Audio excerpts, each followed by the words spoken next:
4 little tubs ready for some rehousings. I had a spate of all my arboreals just seemed to molt, and they've all gained some size, needed rehousing. So I've done a few in the past, as you may have seen in some of my other videos, and we've got another 4 ready today. These enclosures are ones I picked up from, I think it was Asda's or something. They're about £3.50, £4.50 each. So they're pretty decent, they seem okay.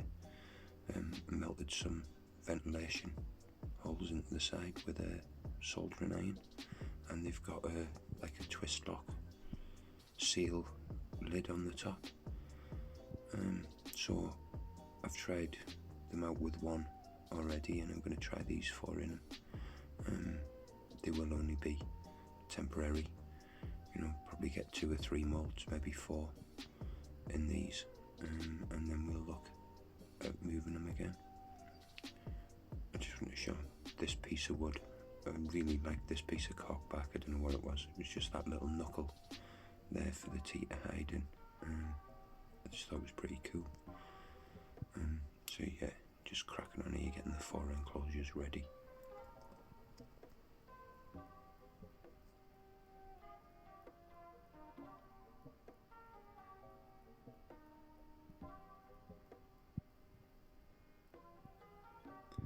And there we have it. So they're pretty simple, pretty basic, but they'll more than do the job for what's going in them. So this is the first one up.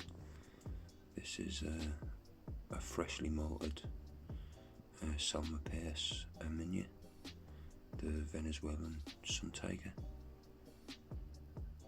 Now this one was quite feisty in the past, but as I say, it's recently malted and it seems a lot calmer now than it was, but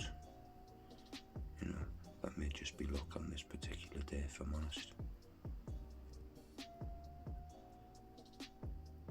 So you see here, just got my catch cup over the top, just trying to encourage it up. I ended up pulling out the bit of corkback that was already in there. It just made it a bit easier to eventually get the tea up into the cup. And there we are. And I wasn't wasting no time, so went straight over the top, ready to go into his new enclosure. And as you'll see here, it all happened that quick.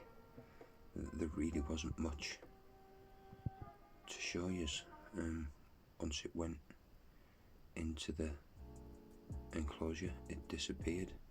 So I've got a photograph from a day or so later, once it had settled in. We'll get this one fed up and see if we can sex it after its next moult. And on to the next one. This one is my Metallica. It's quite a skittish little bugger, as you will see in just a second once this bit of card goes in there. There he goes. Now this is Greg. Oh, that's what I named him anyway. I think he's a male. The molt was only small, the last one I was able to sex, so it could be that I just couldn't see anything. So we'll try again in the future, next time we get a decent molt out of him. Now again, this is another one that's, as I've said, pretty skittish, but it wasn't too problematic getting him in to this cup. And there he is, all safe and sound in the catch cup.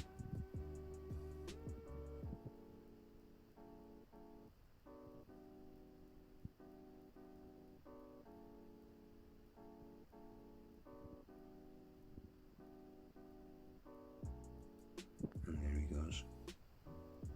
That actually proved quite helpful in going up the cup himself like that, because as you see, I bring the enclosure in here, but what I actually did was I put him into a cut a square bottle and made another square catch cup and got him into that just to make it a bit easier. But then I did realise that I didn't have a piece of card cut to fit. So, as you see here, quick outline drawn, ever prepared, as you may guess. And then the beauty of modern technology, a second or so later, and here we have it. Piece of card cut to fit. I just didn't want to take any chances, not with any of the teas that I'm rehousing in this video, because none of them, well, not that you'd ever want to get tagged by any tarantula really, and certainly not intentionally, but none of these ones today are definitely ones that you'd want to risk getting tagged by. They are only small, but yeah, I could imagine it'd still be pretty painful. And again, he went in. He seemed to get a little bit stuck around the top rim of the bottle. He had one foot sort of caught, but he released himself, and then off he went down behind the cork back.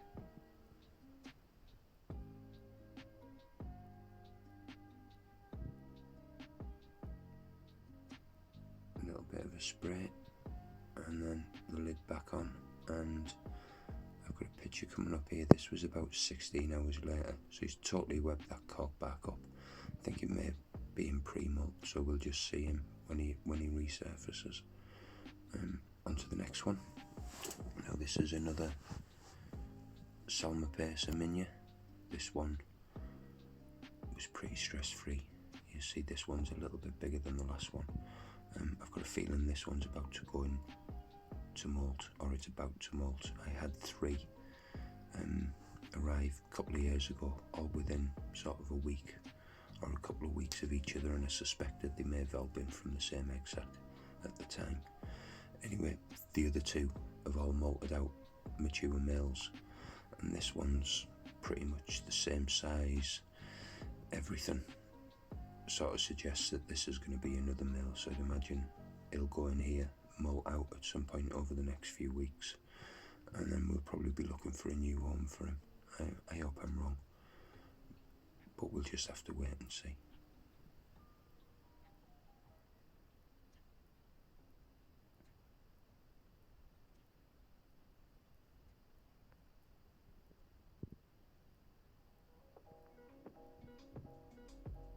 Now this one proved a little bit more problematic than the others, just in the sense that he came out of the cup, but what I'd done is I'd pushed the cup in about an inch or so through the card.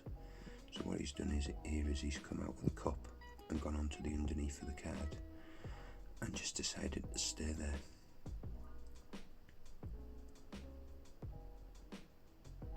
So I tried getting my skewer in just to try and give him a bit of a prod. All it seemed to do was move him further towards the edge. And you see there the cups pushed through the gap a bit, so what I ended up doing was I gently raised the cup here just so that it was pretty much level with the card.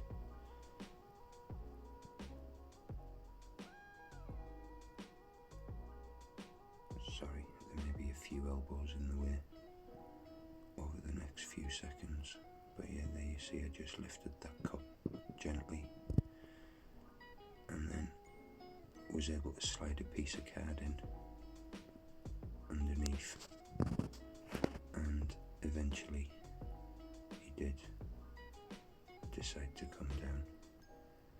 There we are. So he went in there and he's got himself pretty settled, if I'm honest. He started webbing up this enclosure pretty quickly, I've got a photo now. This is, again, I think this is the following day, maybe 2 days later. So he seems to be settling in, so we'll just see what happens. And now the last one, which I've saved till last on purpose really. This was the one that worried me the most on the day, but it turned out to be sort of the least stressful, which was my Hitchback, the Hetroscodra maculata, or the Togo starburst, or Togo baboon. I think it is something along those lines in the common name. So you see here, I already had it catch cup pretty quickly, or caught in the catch cup pretty quickly, sorry. Really bad grammar there.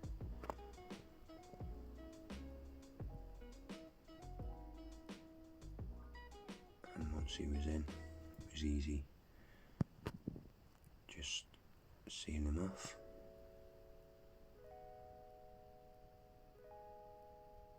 And that bit of card that we had to cut earlier came in handy again. And we're all ready to go. So this is the enclosure I've got for him.